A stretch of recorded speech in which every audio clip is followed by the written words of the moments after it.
प्राचीन समय में विद्यार्थी गुरुकुल में रहकर ही पढ़ा करते थे। बच्चे को शिक्षा ग्रहण करने के लिए गुरुकुल में भेजा जाता था। बच्चे गुरुकुल में गुरु के सानिध्य में आश्रम की देखभाल किया करते थे और अध्ययन भी किया करते थे। वरदराज को भी सभी की तरह गुरुकुल भेज दिया गया। वहां आश्रम में अपने साथियों के साथ घुलने मिलने लगा, लेकिन वह पढ़ने में बहुत ही कमजोर था। गुरुजी की कोई भी बात उसके बहुत कम समझ में आती थी। इस कारण सभी के बीच वह उपहास का कारण बनता है। उसके सारे साथी अगली कक्षा में चले गए, लेकिन वो आगे नहीं बढ़ पाया। गुरुजी जी ने भी आखिर हार मानकर उसे बोला, बेटा वरदराज, मैंने सारे प्रयास करके देख लिए हैं। अब यही उचित होगा कि तुम यहाँ अपना समय बर्बाद मत करो। अपने घर चले जाओ और घर वालों की काम में मदद करो।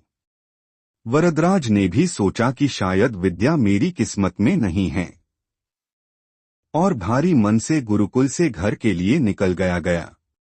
दोपहर का समय था।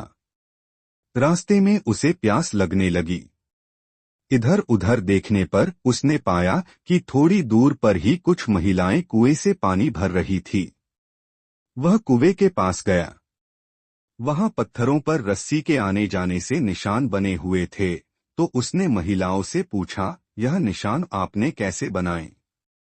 तो एक महिला ने जवाब दिया, बेटे यह निशान हमने नहीं बनाए। यह तो पानी खींचते समय इस कोमल रस्सी के बार बार आने जाने से ठोस पत्थर पर भी ऐसे निशान बन गए हैं। वरदराज सोच में पड़ गया।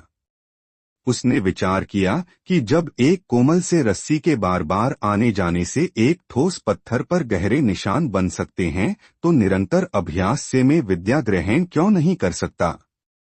वरदराज ढेर सारे उत्साह के साथ वापस गुरुकुल आया और अथक कड़ी मेहनत की। गुरुजी ने भी खुश होकर भरपूर सहयोग किया। कुछ ही सालों बाद यही मंदबुद्धि बालक वरदराज आगे चलकर संस्कृत व्याकरण का महान विद्वान बना, जिसने लघु सिद्धांत कौमुदी, मध्य सिद्धांत कौमुदी, सार सिद्धांत कौमुदी, गीर्वाण पद्मंजरी की रचना की। शिक्षा मोरल। दोस्तों, अभ्यास की शक्ति का तो कहना ही क्या है। यह आपके हर सपने को पूरा करेगी। अभ्यास बहुत जरूरी है, चाहे वो खेल में हो या पढ़ाई में या किसी और चीज में। बिना अभ्यास के आप सफल नहीं हो सकते हो। अगर आप बिना अभ्यास के केवल किस्मत के भरोसे बैठे रहोगे, तो आखिर में आपको पछतावे के सिवा और कुछ हाथ नहीं लगेगा। इसलिए अभ्यास के साथ धैर्य, परिश्रम और लगन रखकर आप अपनी मंजिल को पाने के लिए जुट जाएं।